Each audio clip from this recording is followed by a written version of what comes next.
Hey everybody, you know, in everything there's sort of a flow, especially when you're trying to run a small startup scrap business. It's good to have a flow. Material comes in, process, material goes out.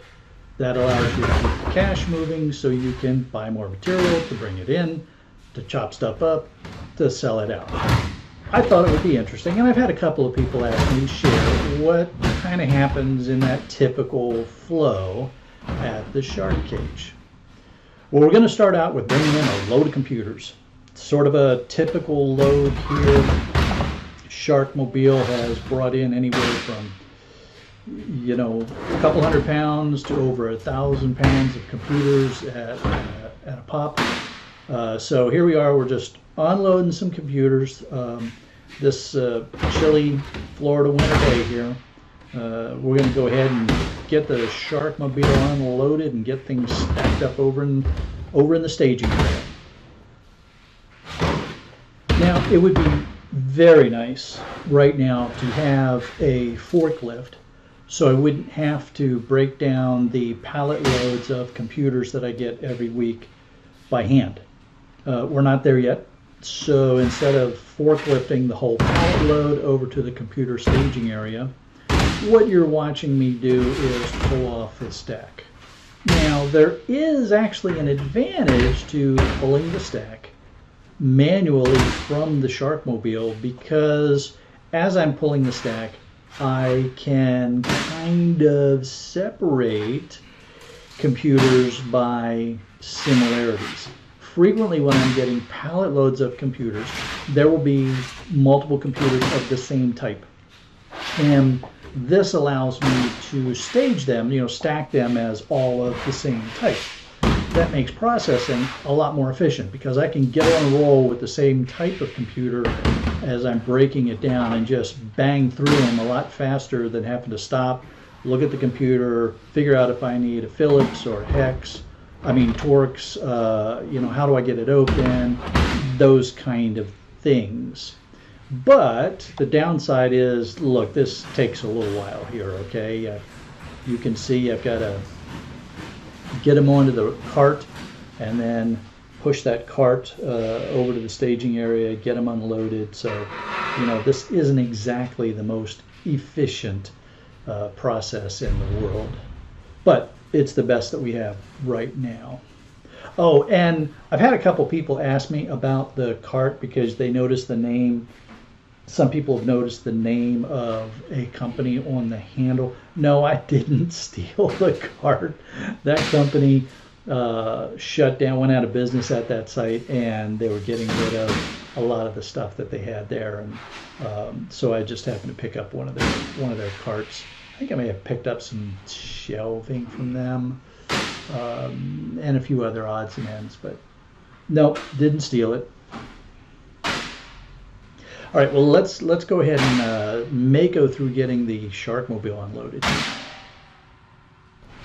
If you're new to the channel, when I refer to Mako Speed, it's going in fast motion, speeding up the video. Actually, one of my viewers came up with, one of you all came up with that term because the Mako shark is the fastest shark in the ocean. So, they rival tuna and stuff like that for speed. So that's what we mean by Mako Speed. And you can also see here the layout of the shark cage.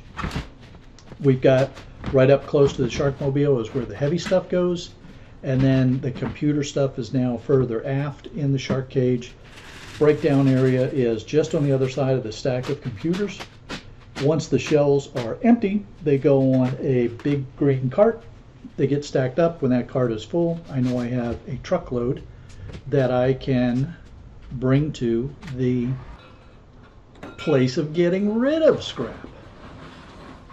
I don't believe that you need to necessarily watch me take some computers apart on this video. We have plenty of opportunities for you to watch that, either on the Wednesdays bites, because that's what we do on Wednesdays is take computers apart, or there was an ASMR video I did where that's all we did. You just sat there and watched me take computers apart. So, you know, if you're really curious about watching me take the computers apart, or you just want that flow here for this thing, you know, I suppose you could pause this video, go watch some of that ASMR thing, and then come back to this one, you know, or just watch the one after you get done this one.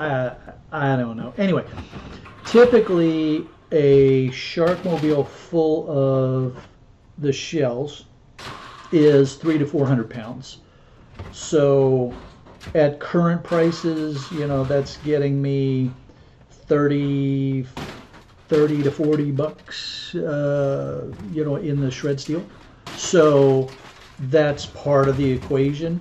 Usually what I try to do is also bring in, because this is the yard that buys some of my boards, so I'll usually try to bring in bins of high-grade boards, mid-grade boards, hard drives that I've taken the boards off of, those kind of things, just to, you know, make it a more meaningful trip to the yard. But sometimes I'm just unloading shells, because I just got to get the shells out of the way to make room for more shells, because there's always going to be another week's load coming in behind these. So what do we do when the Sharkmobile is empty? We fill it up again, of course. Now, in this case, I need to prepare for a trip to the non-ferrous yard. So I'm going to get the truck empty. We're going to head back to the shark cage, and we're going to get her loaded up with material for a non-ferrous swim.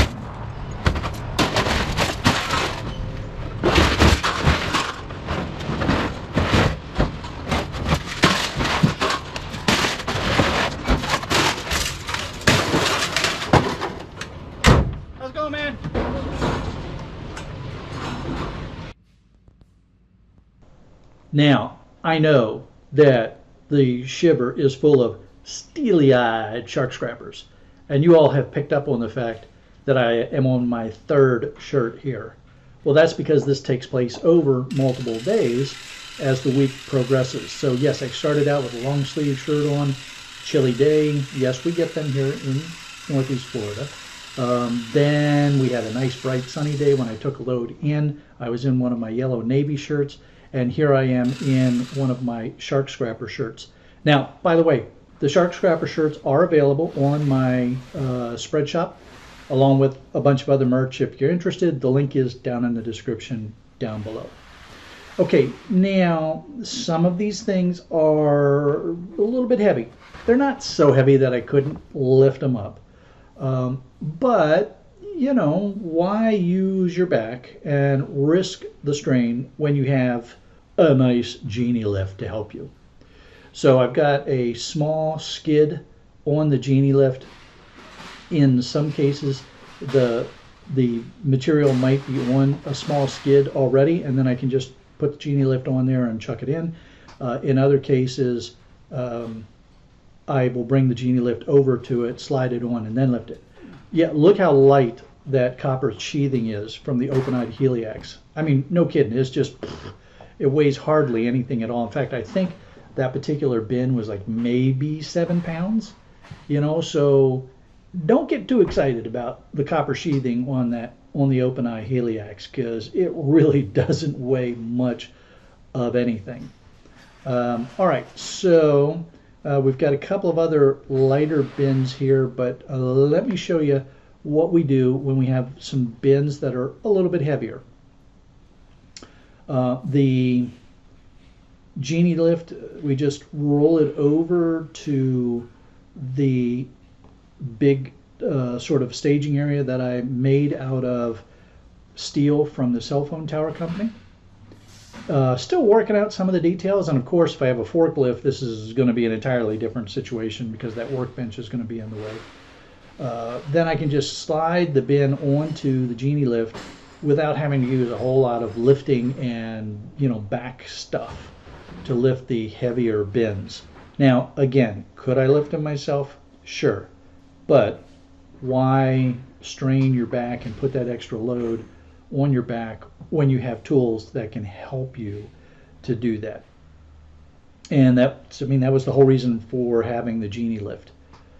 So it kind of is like, you know, a manual forklift. for lifting these loads and moving them around. And then you can see it, just bring it back over to the tailgate of the Sharkmobile, get things lined up, slide it into the Sharkmobile. I haven't had to use a whole lot of my back on that, so it allows me to keep going and not risk straining myself.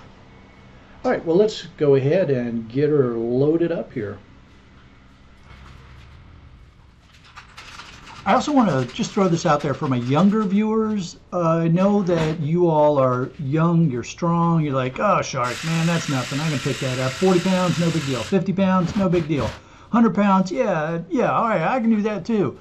Just remember, you do that kind of damage to your body when you're young, yes, you can recover and heal, but it leaves lasting damage. And if you want to be able to keep scrapping and keep moving and keep doing stuff as you get a bit older, just be a little smarter when you're younger about lifting stuff. And get help when you can, whether it's mechanical or another person.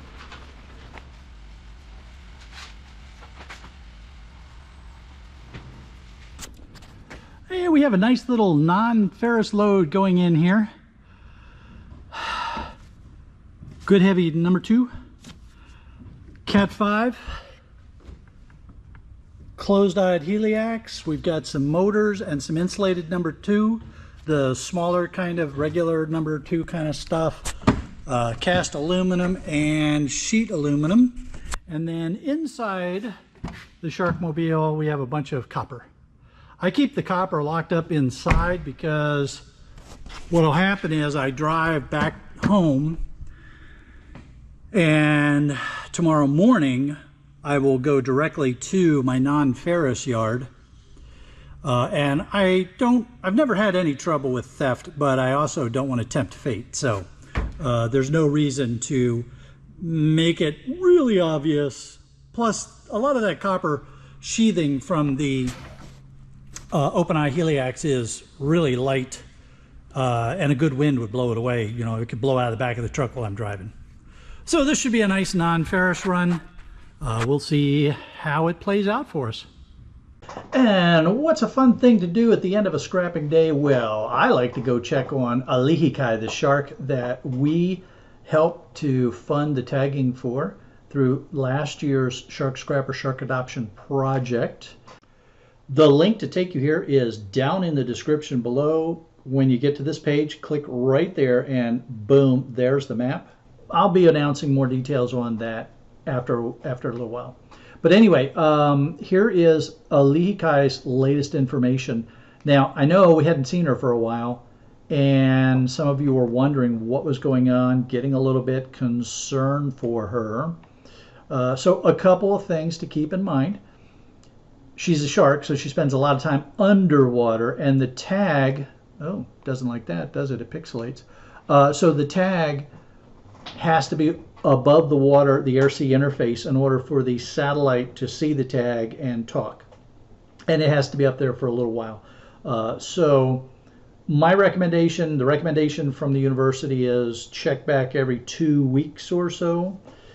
Because what happens is not only does she not come up a lot, but when she does come up long enough for the system to download the information from the tags, the university goes in and does a quality control check on all of it, and then they populate the map for us. So check back every 2 weeks or so. Don't get too concerned if you don't see her.